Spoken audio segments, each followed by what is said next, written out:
নমস্কার, বিকেলের খবরে সবাইকে স্বাগত। আমি রয়েছি আপনাদের সাথে মীনাক্ষী। চোখ রাখছি খবরে। ত্রিপুরা সিভিল সার্ভিস বা ত্রিপুরা পাবলিক সার্ভিস অফিসার নিয়োগের ক্ষেত্রে বছরের ন্যূনতম একবার পরীক্ষা আয়োজনের সিদ্ধান্ত নিয়েছে রাজ্য সরকার।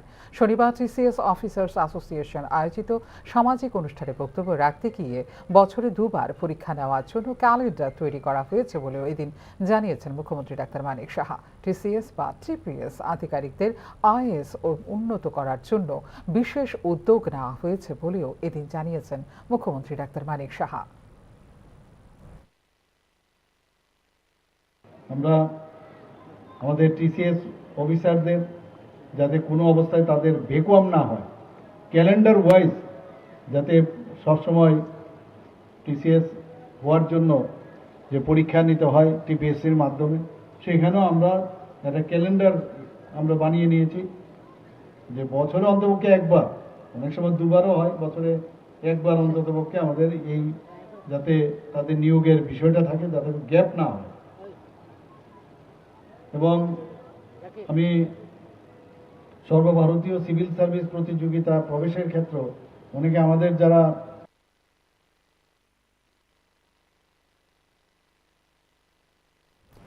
প্রোমোফেস্ট নিয়ে মুখ্যমন্ত্রী মানিক সরকারের মন্তব্য মিথ্যা, ভিত্তিহীন এবং বিভ্রান্তিমূলক বলে শনিবার আয়োজিত সাংবাদিক সম্মেলনে প্রতিক্রিয়া ব্যক্ত করলেন পর্যটন মন্ত্রী সুশান্ত চৌধুরী। এদিন বামফ্রন্ট এবং বিজেপির সময়কালে পর্যটন ক্ষেত্রে ব্যয় এবং রাজস্ব আদায়ের তুলনামূলক পরিসংখ্যানও তুলে ধরেন পর্যটন মন্ত্রী সুশান্ত চৌধুরী।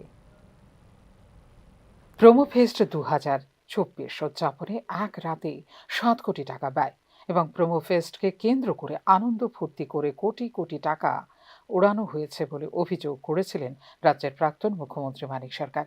শনিবার আয়োজিত সাংবাদিক সম্মেলনে রাজ্যের প্রাক্তন মুখ্যমন্ত্রীর এই ধরনের মন্তব্যের তীব্র প্রতিবাদ জানিয়েছেন পর্যটন মন্ত্রী সুশান্ত চৌধুরী। এদিন আয়োজিত সাংবাদিক সম্মেলনে রাজ্যে 2013 সাল থেকে 2018 সাল পর্যন্ত বামফ্রন্টের সময়কালে পর্যটনে ব্যয় ও রাজস্ব আয় এবং 2018 সাল থেকে এখনো পর্যন্ত অর্থাৎ বিজেপি সরকারের সময়কালে পর্যটনে ব্যয় এবং রাজস্ব আদায়ের খতিয়ান তুলে ধরেন মন্ত্রী সুশান্ত চৌধুরী। এক্ষেত্রে আগামী 2 বছরে রাজ্যের পর্যটন কেন্দ্রগুলোর সংস্কার এবং নতুন পর্যটন ক্ষেত্র উন্মোচনের জন্য 529 কোটি টাকা ব্যয় করা হবে বলেও এদিন জানিয়েছেন মন্ত্রী সুশান্ত চৌধুরী।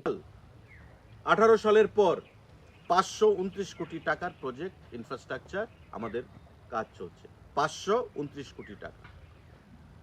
আর সিপিআইএম এর সময়, বামফ্রন্টের সময় অনলি 82 কোটি 84 লক্ষ টাকা।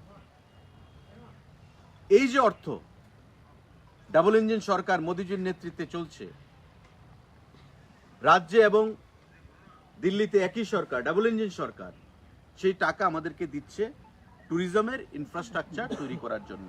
এবং আমরা হরফ করে বলছি, আগামী 2 বছরের মধ্যে, 1.5 থেকে 2 বছরের মধ্যে ত্রিপুরা রাজ্যের এই যে 529 কোটি টাকার যে ইনফ্রাস্ট্রাকচারের কাজ চলছে চতুর্দিকে, বা 1 মাস বাদে যেটা শুরু হবে, নতুন করে ত্রিপুরা রাজ্যের ট্যুরিস্ট ডেস্টিনেশনগুলোকে আমরা রিনোভেট করছি, রেট্রোফিটিং করছি, রিফারবিশমেন্ট করছি এবং নতুন নতুন ট্যুরিস্ট ডেস্টিনেশনে তৈরি করার জন্য সেখানে আমরা ইনভেস্টমেন্ট করছি। আপনাদের সময় প্রয়াসটা ছিল না কেন? কারণ আপনারা মানসিকভাবে প্রকৃত অর্থে চান না ত্রিপুরা রাজ্যে ট্যুরিজমের বিকাশ ঘটুক। দপ্তরের বাজেটের ব্যয় বরাদ্দের মধ্যে প্রোমোফেস্ট 2024-এর আয়োজন করা হয়েছে এবং এক্ষেত্রে প্রাক্তন মুখ্যমন্ত্রী মানিক সরকারের অভিযোগ সম্পূর্ণ মিথ্যা, ভিত্তিহীন এবং বিভ্রান্তিমূলক বলেও প্রতিক্রিয়ায় জানিয়েছেন পর্যটন মন্ত্রী সুশান্ত চৌধুরী। করেছে তো তাদের উদ্দেশ্যে কি বলবেন আপনি? আপনাদের আমলে তো এই ব্যবস্থা আপনারা করে দিতে পারেননি, আমরা সেটা করেছি। মানুষকে আনন্দ দেওয়া, খুশি রাখা, সেটা আমরা চেষ্টা করি।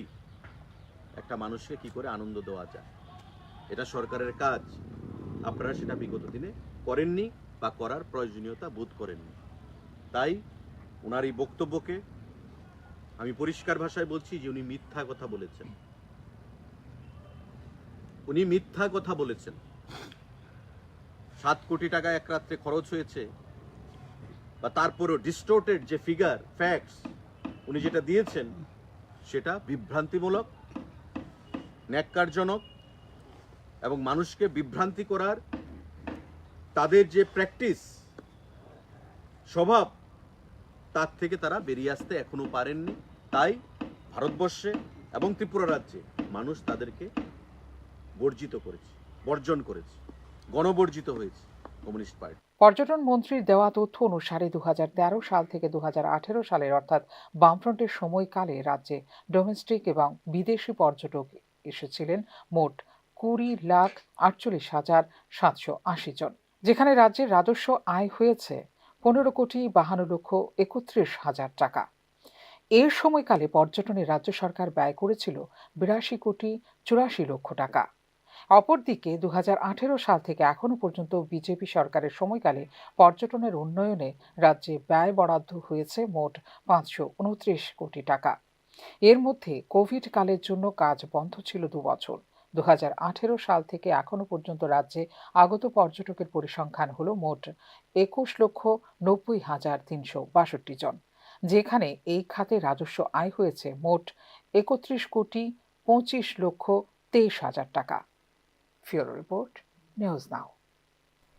ত্রিপুরা ফায়ার সার্ভিসে ফায়ারম্যান এবং ড্রাইভারের শূন্য পদে নিয়োগের দাবিতে শনিবার ডেপুটেশন প্রদানের জন্য চাকরি প্রত্যাশীরা দপ্তরের অধিকর্তার কাছে ডেপুটেশন দেওয়ার জন্য আসলে স্থানীয় পুলিশ প্রশাসনের তরফ থেকে তাদের বাধা দেওয়া হয়েছে বলে জানিয়েছেন ডেপুটেশন প্রদানকারীরা।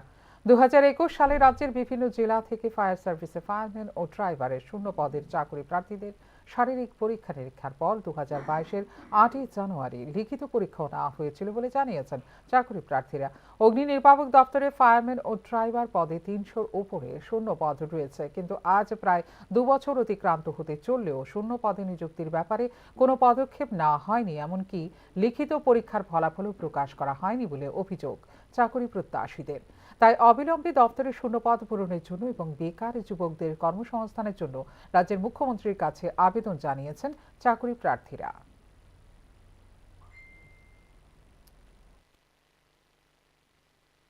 বুঝতেছি না, আজকে যে বেকার হয়ে রয়েছি, আজকে 2 বছর 2.5 বছর যাবত এখানে বাকি যারা আছে তারা একটা হিসেবে যে এক্সামিনেশন হয়ে গেছে, ওইটা রেজাল্ট আয় পড়ছে, ওইটা কি হইব না হইব ওইটা পরের কথা। কিন্তু সবাই আর চাকরি পাইতো না, কিন্তু আমরা তো সবাই একটা আশা নিয়ে বয়ে রয়েছি যে কী হইব, তাহলে আমরা কিছু জীবনে করতেও পারতেছি না যে নেক্সট স্টেপ আমরা কী নেব। সেই ডিপার্টমেন্ট থেকে যদি তাড়াতাড়ি দেওয়া হয় জায়গায় যে প্রসেসটা কি রেজাল্টটা উঠিছে, তাহলে আমরা সবাই যে পাইছে যে পাইতো না মানে ঠিকভাবে প্রসেস হইলো, আমরা রেজাল্ট পাই এসে দিতাম। তাহলে কি আমরা ডিরেক্ট সিএম স্যারের কাছে এবং যে বোর্ড আছে তার কাছে আমরা মেলবোর্নে বর্ডার গাভাস্কার ট্রফি চতুর্থ টেস্ট ম্যাচে তৃতীয় দিনে প্রত্যাবর্তন করেছে ভারত।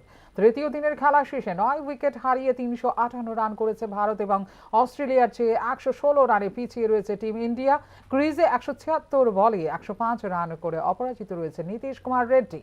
5 উইকেটে 164 রানের স্কোর নিয়ে শনিবার তৃতীয় দিনের খেলা শুরু করে ভারত।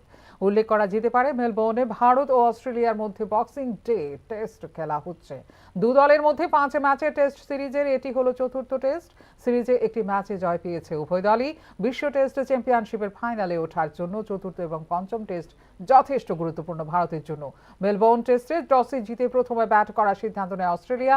শুক্রবার দ্বিতীয় দিনে অস্ট্রেলিয়া তাদের প্রথম ইনিংসে 474 রান করেছিল।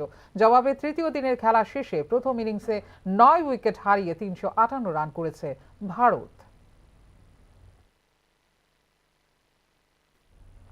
এখনকার মতো এই মুহূর্তের সংবাদ এই পর্যন্ত। অন্যান্য আপডেটস দেখার জন্য অবশ্যই নজর রাখতে হবে নিউজ নাওর পর্দায়। নমস্কার।